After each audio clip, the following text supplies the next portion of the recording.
Hey, welcome back. I'm going to do installment 3 of machining on an old twin cam cylinder. It seems like there might be a little bit of confusion at just what I'm doing.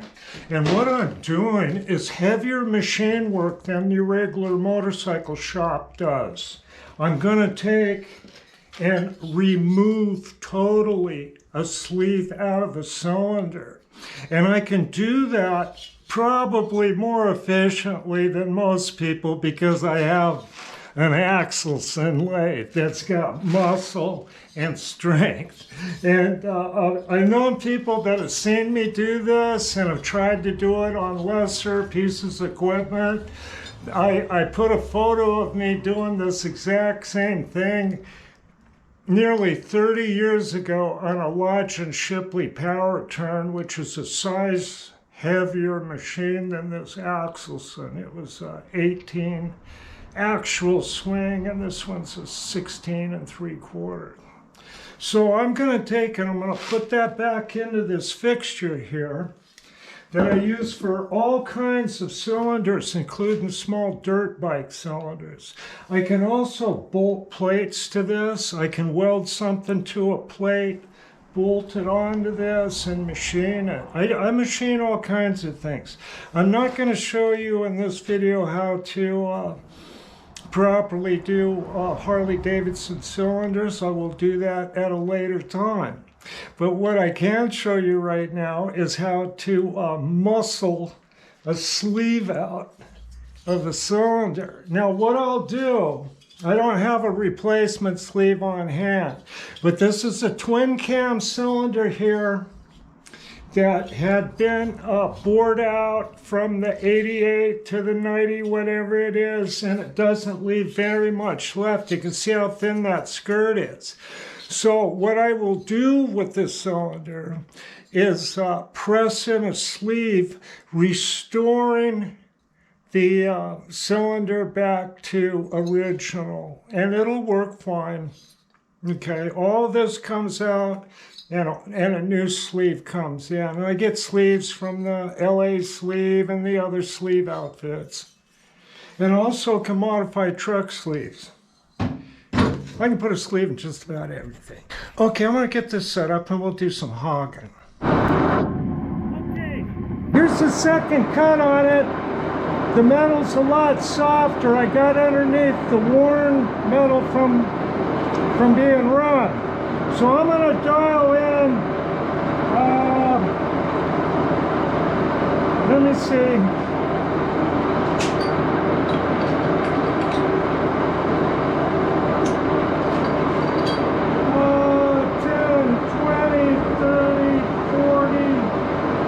Try about 25 thousandths depth.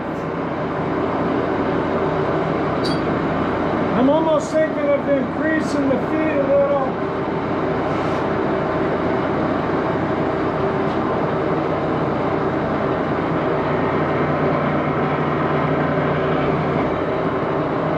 I got it in low range and it gets stuff going the other way in there.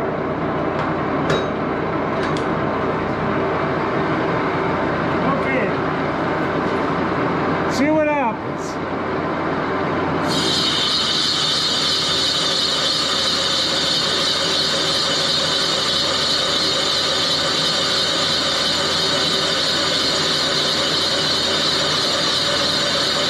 Now see, it's gotten a lot better now. I got through that hard surface.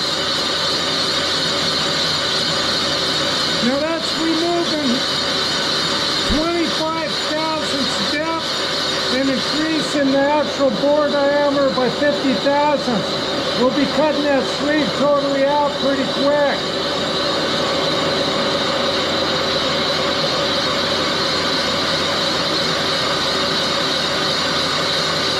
Yeah, it's cutting nice.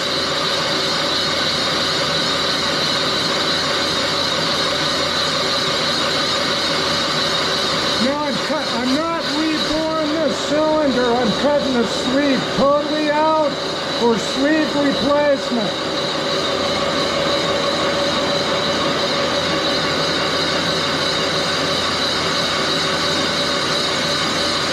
Okay, we'll get back to the next cut. 80 thousandths out of that.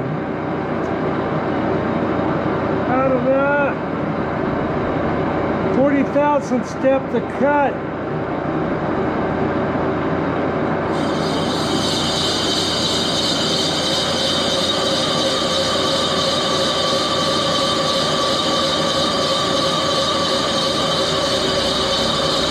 The object is to get that sleeve out.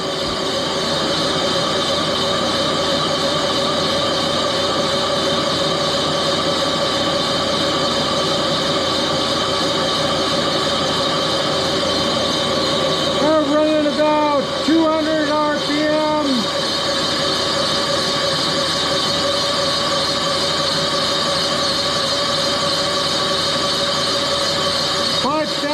Speed and 40 thousandths depth of cut. Increase the diameter by 80 thousandths.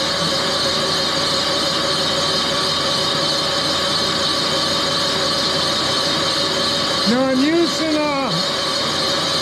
an insert that I modified for doing this.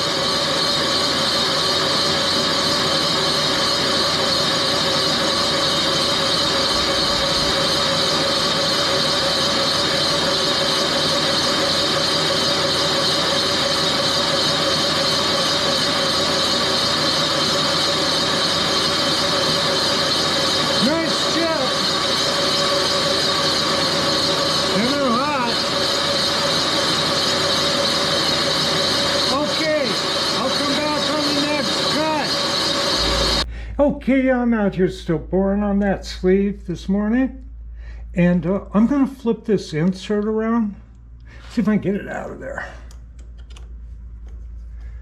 Come on now, you insert. It wants to stick.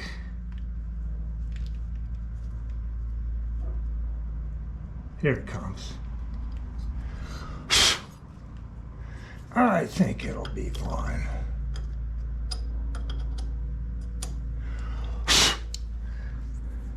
Okay, this is what I did. You see, here's the standard insert here, negative rake. See what I did there? I'm going to go ahead and flip it around and use a fresh edge on there. And that's this edge right here. I had a little more radius on this one, and I'm going to try a little less, getting a bit more chatter. Now, all I'm doing here is just removing a sleeve. That's all I'm doing. It's a roughing operation. And some people don't like it, I guess, but that's just the way it is. Yeah, I just want to try this edge here, a little less radius going. I'm going to ease these down a little at a time here. Make sure I got that. That's good. Got the street sweeper out there. This is a clean city. Okay. Now I'll get set up and we'll make a cut. Okay, of course, grinding on an insert, you're going to change the tool height. So, and also you can roll it a little bit and work with those angles if you want to. So I'm going to roll that up to so it's just at center right there. I use an old height gauge, one of these old height gauge. I have a little indicator on there I can use. Just an old height gauge. Okay, so I got the center height on the tool.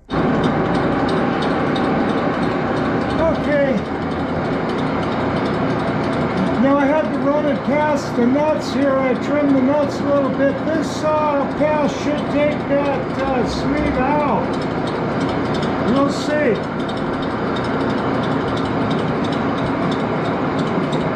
Give a little power feed here and see what happens.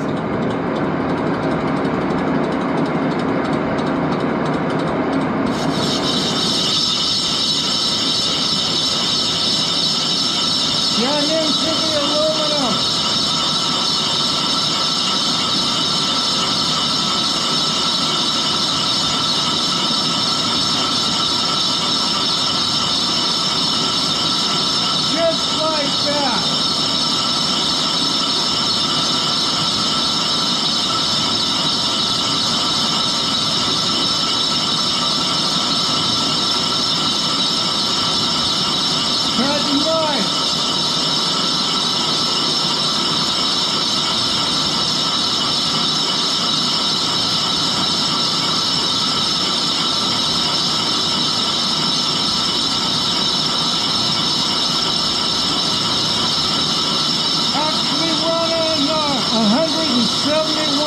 RPM, 5,000 speed.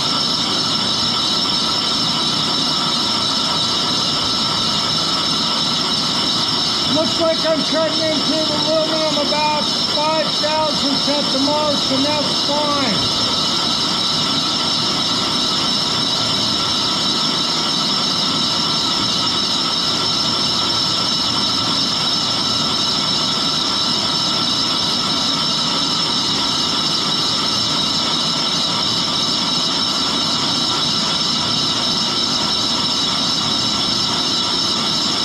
Yeah, that's looking good. Cutting it right through the aluminum.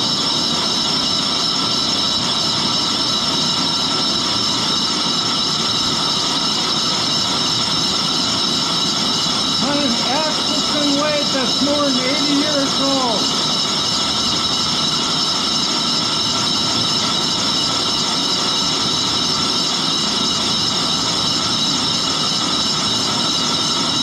Try that with your foreign bar.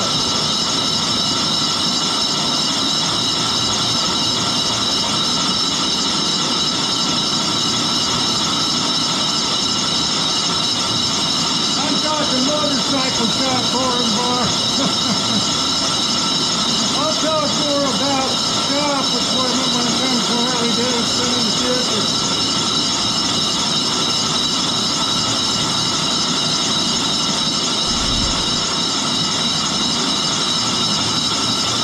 That is slick.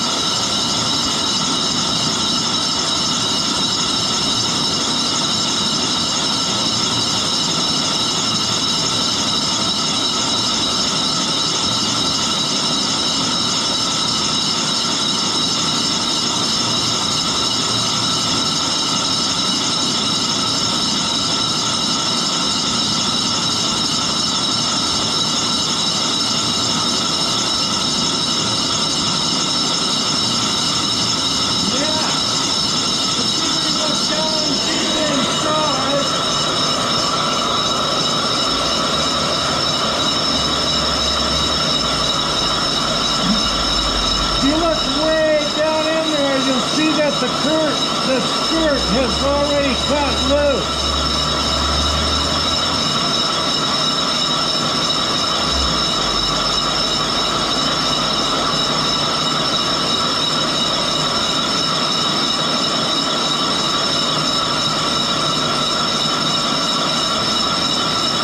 Just hogging away. If you look down low, you can see the bright line of the aluminum.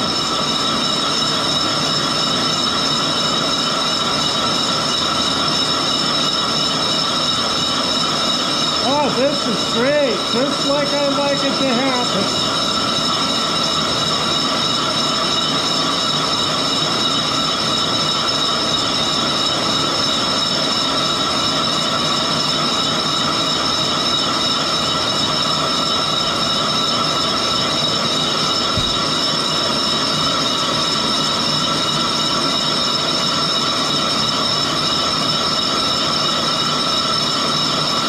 Looking good.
Okay.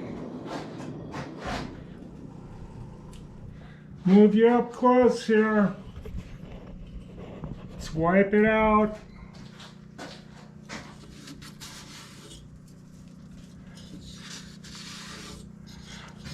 There's still remnants. I'm going to take a finish cut of that cast sleeve. See that? It's not going to take much of a cut to clean that up. Then I'll have good heat transfer. I don't know if you can see back in here, but here's the skirt, and it's loose.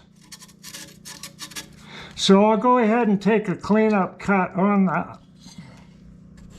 Okay, I'm taking a finish cut on this. And I just have to go past the nuts are a little bit in the way. We'll see what happens. Going about 7,000 steps here. I set it up to 308. It might be too fast. No, we're doing okay.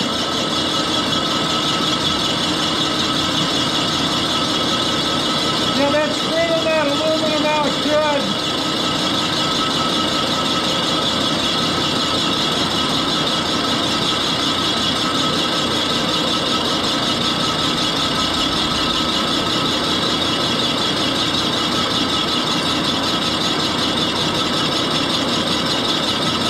Yeah, we're okay.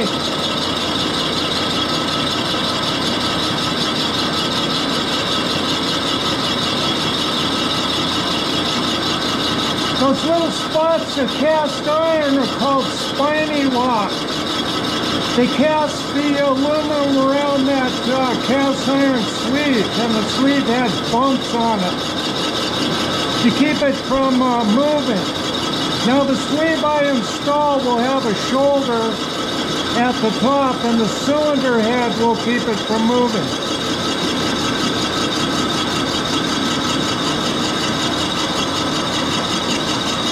Old Axelson current along in low range. The highest speed in low range. 308 RPM, 5,000 speed, about 7,500 steps of cut.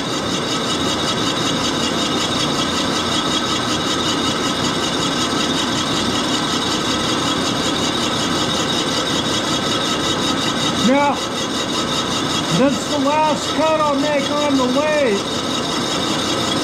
I will take and hone the aluminum on the sun and honing machine and straighten it up and prepare the surface for a cast iron sleeve. Now this is the first time I ever cut into a twin cam cylinder, and I only looked at it like any other cylinder. A little bit of discovery here.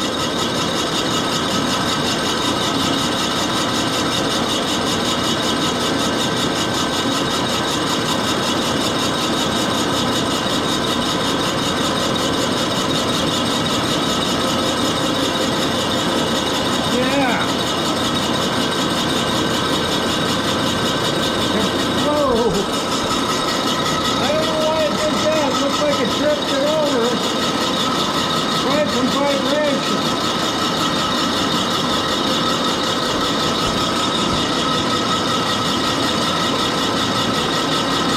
Getting very close.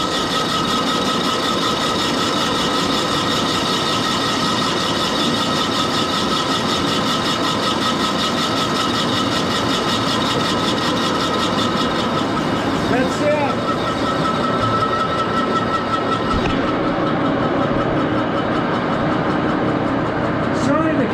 Drifted off there. Hope it didn't do it for too long, but I had to keep an eye on things. Okay.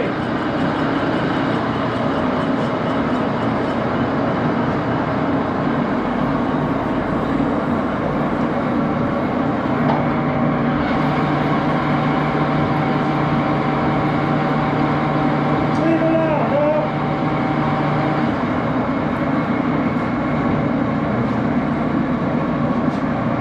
And there it is.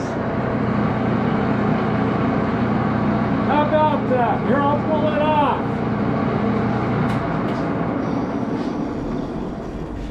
Pull it off and have a look at it. Whew. That's almost like work, huh?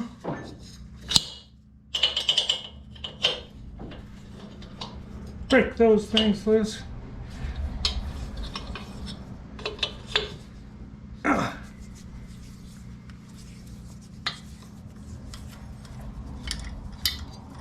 I hope you're all having a good day. Now, all this is bulk material removal. You have to put your machinist hat on for this, just to get the sleeve out. There's a bunch more steps to put a sleeve in, and there it is. A little bit of a burr there I gotta knock off there. That's okay. Now back in here, I thought there was a sleeve, maybe, oh, here it is. Here's the skirt of that cylinder. Am I drifting over too much again? I don't know what this thing thinks it's doing.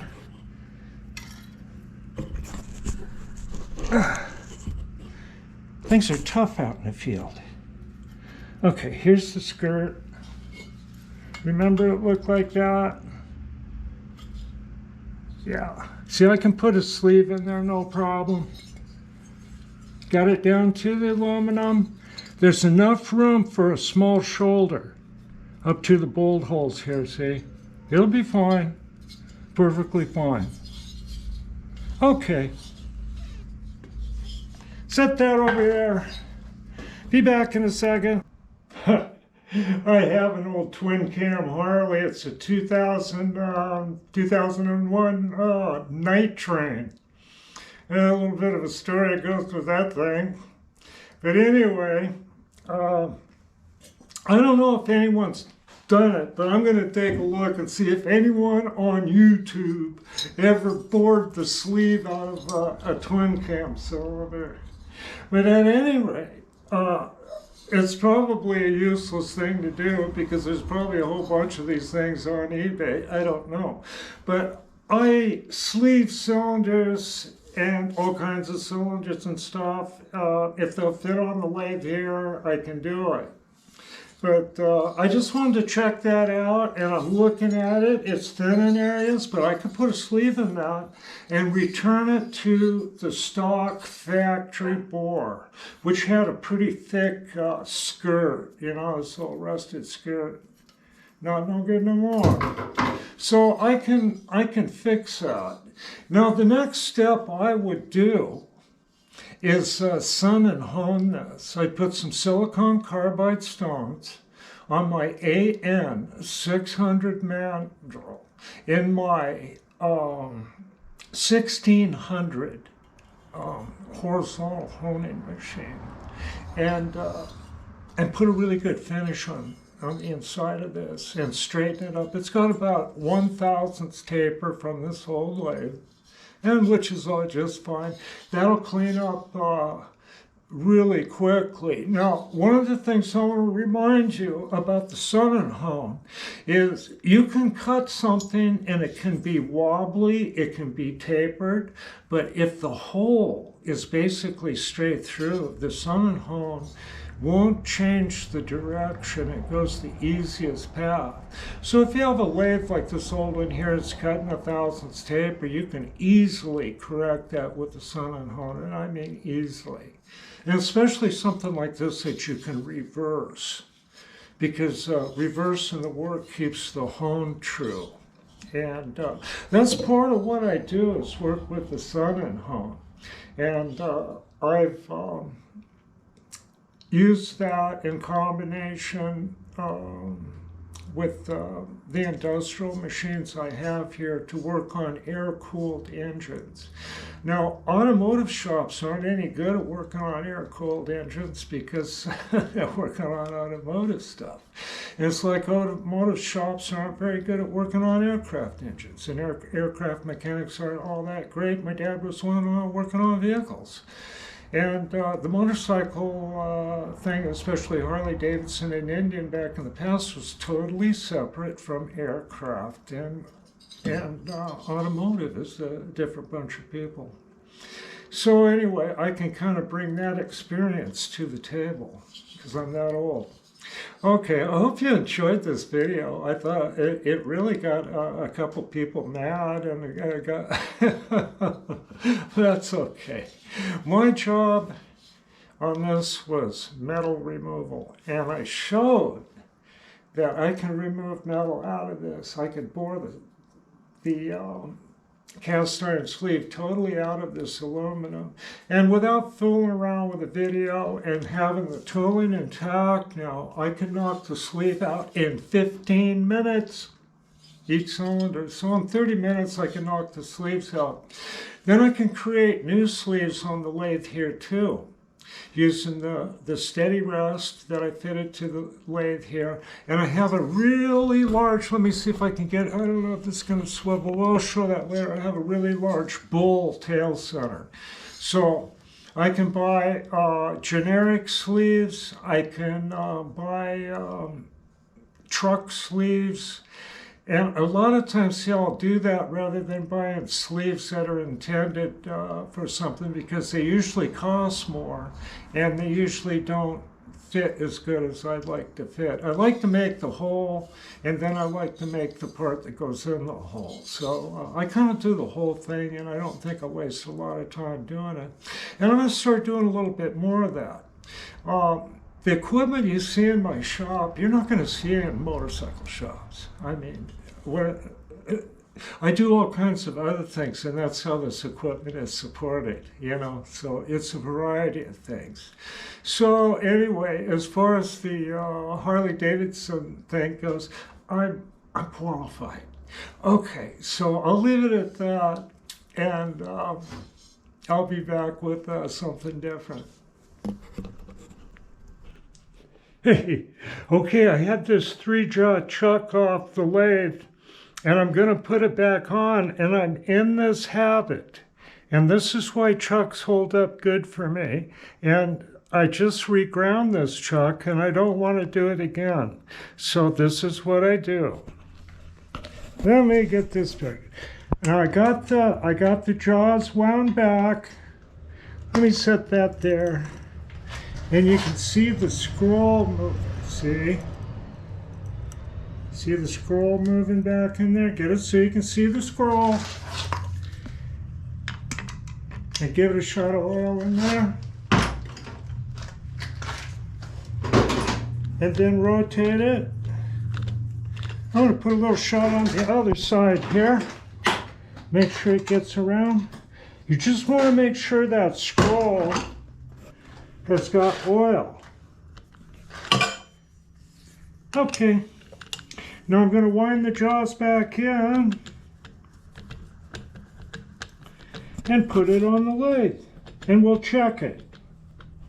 Okay, got the good old 3-jaw, 8-inch 3-jaw direct mount chuck mounted on here. I ground the jaws on it some time ago. Let's have a look and see if it's still running true. This is a true piece of steel here. I'll get it in here. This is the master pinion here that I ground it with. I get this in here. I'm just gonna rotate it, make sure that there's nothing on those jaws. That feels pretty good right there. Okay, it's snug. Get a double indicator on there.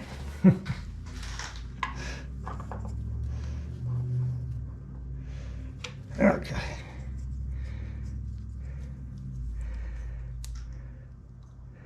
Just something about like that. I think that's about center. Okay. And drum roll, please. We'll see how true it is.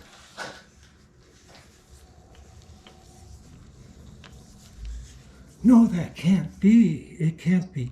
It must not be working. It's fun. Okay, let's get that right on the number. I've made a lot of parts for this chuck. And this is unedited. As real as it gets. How much run out is there? I see 1/10. This is only maybe 2/10 run out at the best. I could put a 1/10 indicator on those, but those things drive you crazy. Okay. So that's a lot better than 0.5 thousandths. Okay. Now I showed you how to take care of your chucks.